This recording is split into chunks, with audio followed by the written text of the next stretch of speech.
Bismillahirrahmanirrahim. Assalamualaikum warahmatullahi wabarakatuh.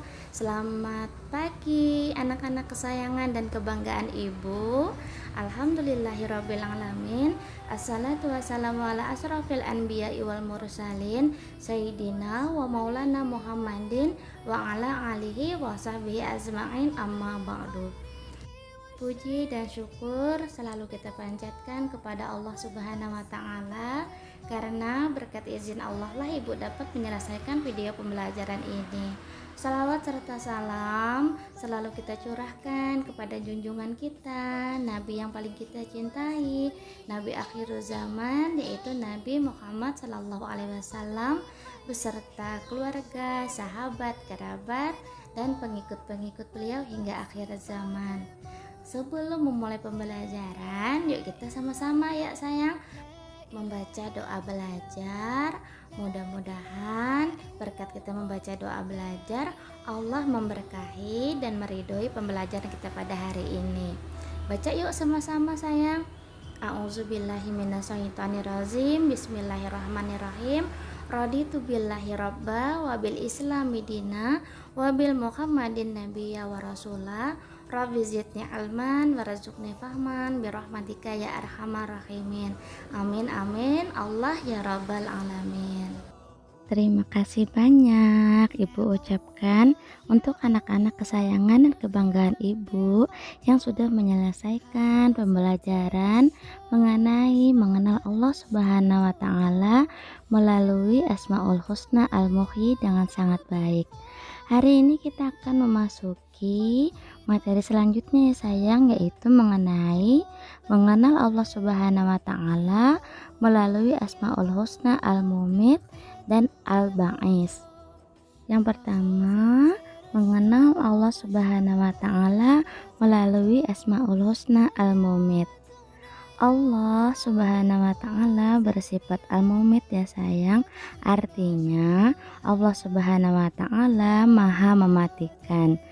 Semua makhluk ciptaan Allah akan mengalami kematian lah sayang, sebagaimana firman Allah Subhanahu wa Ta'ala dalam Al-Quran surah Al-Ankabut ayat 57 yang artinya tiap-tiap yang bernyawa akan merasakan mati. Kemudian hanyalah kepada kami Allah Subhanahu wa Ta'ala kamu dikembalikan. Nah, jadilah sayang manusia, hewan, begitu juga dengan tumbuhan pasti akan mengalami kematian lah sayang.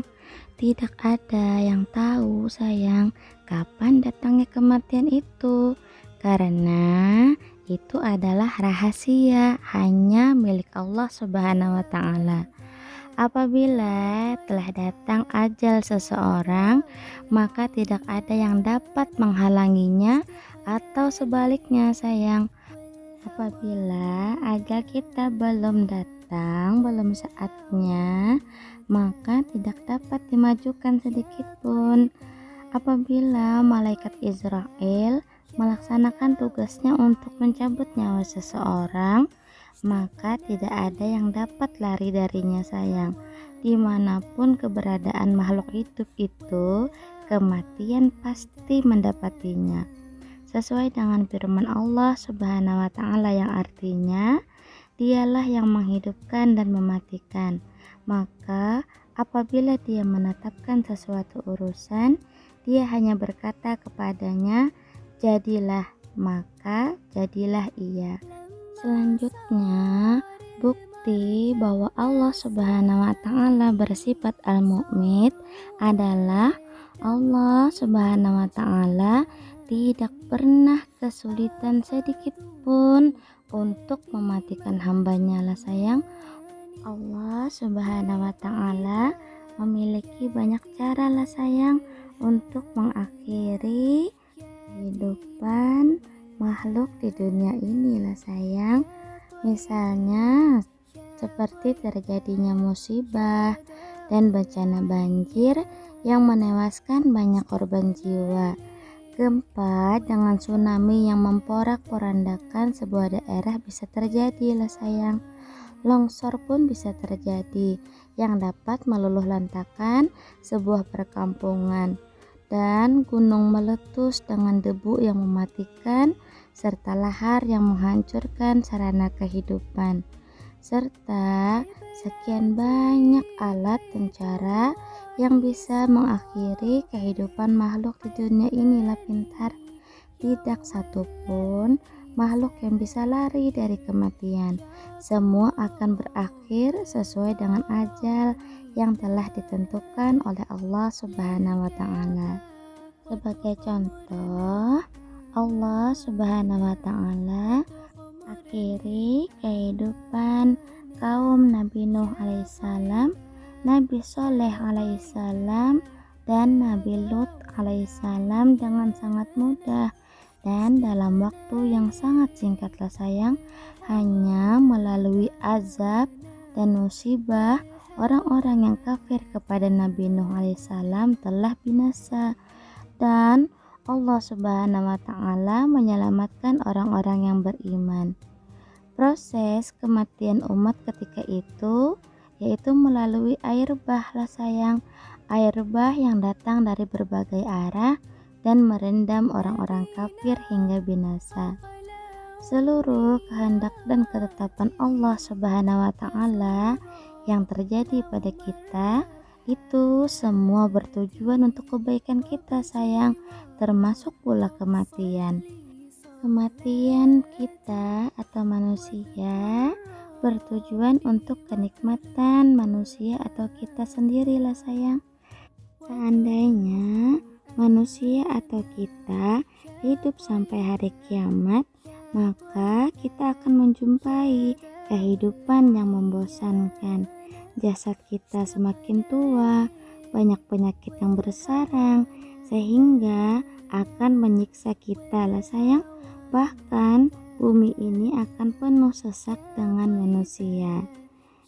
Mari sayang, kita tadahkan tangan kita sembari berdoa. Ibu akan memimpin doa lah sayang. Ya Allah, ya Mumit, Engkau Zat yang maha menghidupkan dan mematikan. Tuntunlah kami dengan taufik, rahmat dan hidayah-Mu untuk menjalani kehidupan ini dengan iman dan amal soleh. Dan matikanlah kami ya Allah dalam keadaan husnul khatimah. Amin, amin ya rabbal alamin. Selanjutnya yaitu mengenai hikmah mengimani al-mumit lah sayang. Allah Subhanahu wa taala memiliki sifat al-mumit, zat yang maha mematikan. Ada banyak hikmah dan manfaat memahami dan menghayati sifat Allah Subhanahu wa taala al-mumit lah sayang, sehingga kita dapat mengamalkannya dalam perilaku sehari-hari. Di antara hikmah mengenal sifat Allah Subhanahu wa taala al-mumit adalah yang pertama, dapat mengekang hawa nafsu supaya kita tidak melanggar larangan-larangan Allah Subhanahu wa taala. Yang kedua, dapat menegakkan amar ma'ruf nahi mungkar lah sayang. Amar ma'ruf nahi mungkar itu yaitu menjalankan semua kebajikan dan menjauhi semua maksiat atau perbuatan yang buruk lah sayang. Yang ketiga, dapat mengutamakan kepentingan umum daripada kepentingan pribadi. Artinya kita tidak egois lah sayang, hanya memikirkan kepentingan kita sendiri. Insya Allah kita akan terhindar lah sayang. Yang keempat, insya Allah dapat memperbanyak amal kebaikan yang dilandasi mengharap keridhaan Allah Subhanahu wa taala. Dan yang kelima, selalu mengingat kematian lah sayang. Nah, dengan kita mengingat kematian, insya Allah kita pasti akan takut berbuat yang tidak baik lah sayang, karena kita takut akan balasan Allah di akhirat nanti. Dan yang keenam, dapat memantapkan niat kita untuk menjadikan kehidupan ini sebagai sarana beribadah kepada Allah Subhanahu wa taala. Karena apa sayang? Karena Allah menciptakan jin dan manusia hanya untuk beribadah kepada Allah Subhanahu wa taala. Selanjutnya yang kedua, mengenal Allah Subhanahu wa taala melalui Asmaul Husna Al-Ba'id. Nah sayang, Al-Ba'id artinya Allah Subhanahu wa taala Maha membangkitkan, yaitu Allah Subhanahu wa taala membangkitkan semangat dan kemauan membangkitkan para rasul. Juga Allah Subhanahu wa taala akan membangkitkan dan menghidupkan segala yang telah mati. Lah sayang, Allah Subhanahu wa taala membangkitkan manusia dari kubur setelah kiamat nanti, yang selanjutnya akan dihitung dan ditimbang seluruh amal perbuatan kita selama kita hidup di dunia. Kemudian manusia atau kita harus mempertanggungjawabkan seluruh amalan kita. Allah Subhanahu wa taala juga membangkitkan makhluk dari tidur dan membangkitkan semangat dalam diri kita lah sayang, sesuai dengan firman Allah Subhanahu wa taala yang artinya, dan sungguh hari kiamat itu pasti datang, tidak ada keraguan padanya, dan sungguh Allah Subhanahu wa taala akan membangkitkan siapapun yang ada di dalam kubur. Quran surah Al-Hajj ayat 7. Nah, pada zaman Rasulullah dulu, seseorang dari kalangan kafir Quraisy mendatangi Rasulullah Shallallahu alaihi wasallam dengan membawa sepotong tulang yang sudah rapuh sayang. Di hadapan Rasulullah Shallallahu alaihi wasallam, tulang itu diremasnya sampai hancur dalam genggamannya. Kemudian ditiupkannya ke udara seraya berkata dengan sinis dan mengejek, "Ya Muhammad, siapakah yang dapat menghidupkan kembali tulang-tulang yang telah hancur luluh itu?" Rasulullah Shallallahu alaihi wasallam menjawab, "Yang dapat menghidupkan kembali Allah Subhanahu wa taala, kemudian mematikanmu, lalu membangkitkanmu kembali dan memasukkan kamu ke dalam api neraka." Setelah tiupan trompet kedua malaikat Israfil, maka Allah Subhanahu wa taala akan membangkitkan seluruh manusia dari alam kuburnya sayang, baik mereka yang terkubur di daratan maupun di lautan. Ketika semua makhluk ciptaan Allah, terutama manusia atau kita, dibangkitkan, pasti akan merasa bingung dan menyesal sayang, kecuali mereka yang mendapatkan rahmat Allah Subhanahu wa taala. Sesuai firman Allah Subhanahu wa taala yang artinya, mereka berkata, "Aduhai, celakalah kami. Siapakah yang membangkitkan kami dari tempat tidur kami dalam kubur?" Inilah yang dijanjikan Rabb yang Maha Pemurah, dan benarlah rasul-rasulnya. Quran surah Yasin ayat 52. Allah Subhanahu wa taala akan membangkitkan seluruh manusia lah sayang pada hari kebangkitan kelak, yaitu Yaumul Ba'ats. Allah Subhanahu wa taala membangkitkan manusia dari dalam kubur, tempat manusia beristirahat untuk sementara waktu. Kematian adalah perpindahan dari rumah amal ke rumah kebahagiaan atau kesengsaraan lah sayang, tergantung dengan amal ibadah kita. Apabila kita selalu beriman dan bertakwa kepada Allah, insya Allah kita akan menempati rumah kebahagiaan lah sayang. Kematian adalah tidur panjang untuk sementara waktu, suatu masa beristirahat dalam perjalanan menuju ke tempat aslinya, yaitu akhirat. Sedangkan hari kebangkitan adalah saat manusia dibangunkan kembali dari tidur panjang sementara mereka. Siapakah yang akan membangkitkan semua orang yang telah mati untuk menghadapi pertanyaan dan perhitungan amal di hari pembalasan? Tidak lain, semuanya hanya Allah Subhanahu wa Ta'ala yang Maha Pembangkit. Sayang, sadarkah kita sayang ketika kita bisa tidur dan bisa bangun kembali? Tidak ada orang yang bisa tidur kecuali dengan izin Allah Subhanahu wa Ta'ala. Obat tidur yang ditelan tidak pasti dapat menjadikan kita bisa tidur sayang. Obat tidur yang ditelan itu hanya sebagian jalan saja. Allah Subhanahu wa Ta'ala lah yang telah membuat kita tidur. Oleh karena itu, jadikan persiapan tidur adalah persiapan untuk meminta pertolongan Allah Subhanahu wa Ta'ala. Dan kita harus siap bahwa ketika kita tidur belum tentu dapat segera bangun kembali sayang. Siapa yang bisa menjamin besok kita masih bisa bangun? Tidak ada lah sayang. Jika kita yakin besok akan bangun lagi, maka tidur kita harus mempunyai etika seperti berdoa sebelum tidur.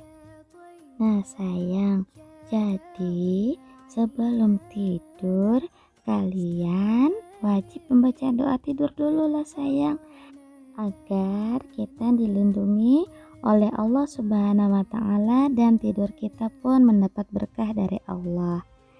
Allah Subhanahu wa Ta'ala bersifat al-ba'id lah sayang, yang membangkitkan manusia atau kita dari tidur kita. Sesuai dengan firman Allah Subhanahu wa Ta'ala dalam Al-Qur'an surah Al-An'am ayat 60 yang artinya, dan Dialah yang menidurkan kamu di malam hari, dan Dia mengetahui apa yang kamu kerjakan di siang hari.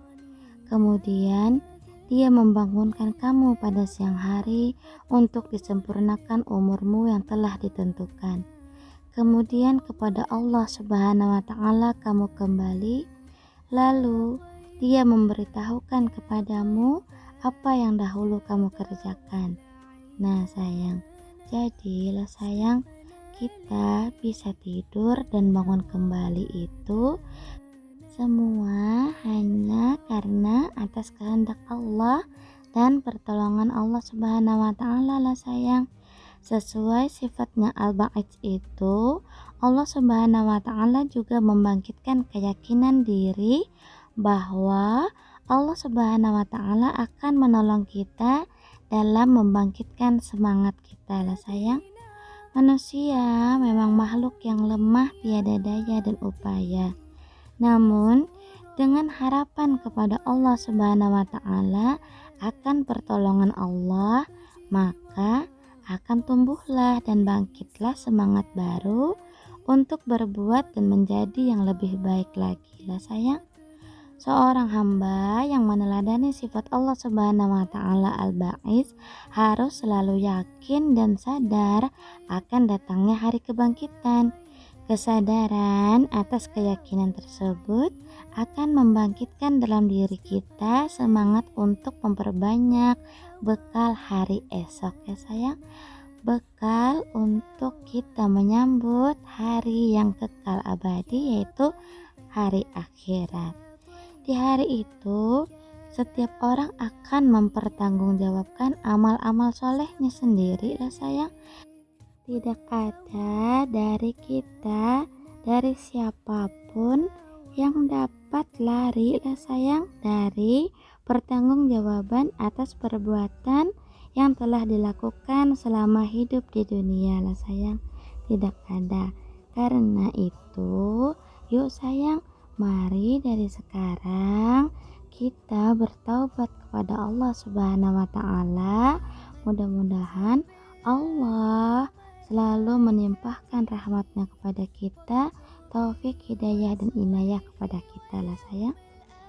Selanjutnya yaitu mengenai hikmah mengimani al-ba'id.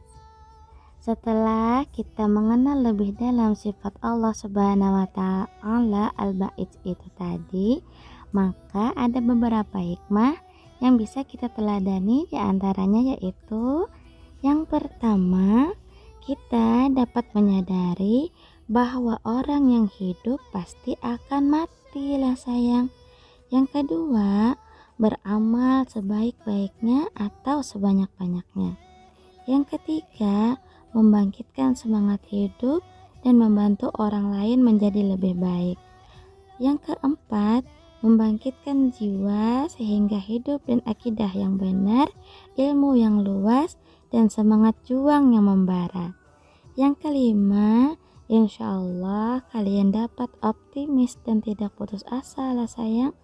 Dan yang terakhir, dapat bangkit dari kegagalan lah sayang. Nah, itu tadi penjelasan ibu. Semoga Allah Subhanahu wa taala yang maha membangkitkan kita dalam keadaan tidur yang penuh dengan iman dan takwa, membangkitkan semangat diri kita untuk selalu taat, membangkitkan semangat hidup kita untuk bermanfaat. Andai ajal kita tiba-tiba, mudah-mudahan di akhirat kita dibangkitkan dalam keadaan Allah Subhanahu wa taala ridha kepada kita. Amin, Allahumma amin.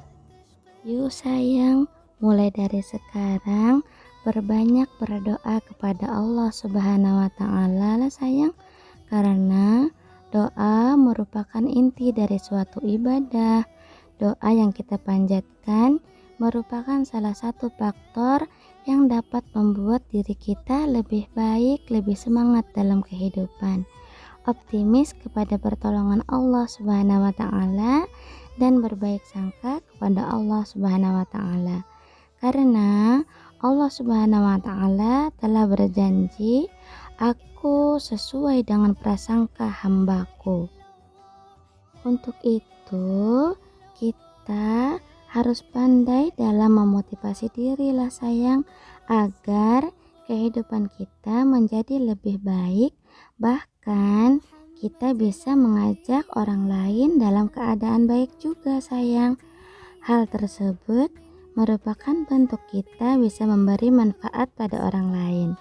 Sebaik-baiknya manusia adalah yang paling bisa memberi manfaat pada orang lain. Nah, itu tadi penjelasan dari ibu. Ibu doakan mudah-mudahan Allah memberkahi pembelajaran kita pada hari ini, sehingga kalian dapat memahami dan mengamalkan yang telah ibu ajarkan lah sayang. Ibu akhiri dengan mengucapkan Alhamdulillahirrabbilalamin. Assalamualaikum warahmatullahi wabarakatuh. Selalu semangat belajar di rumah sayang.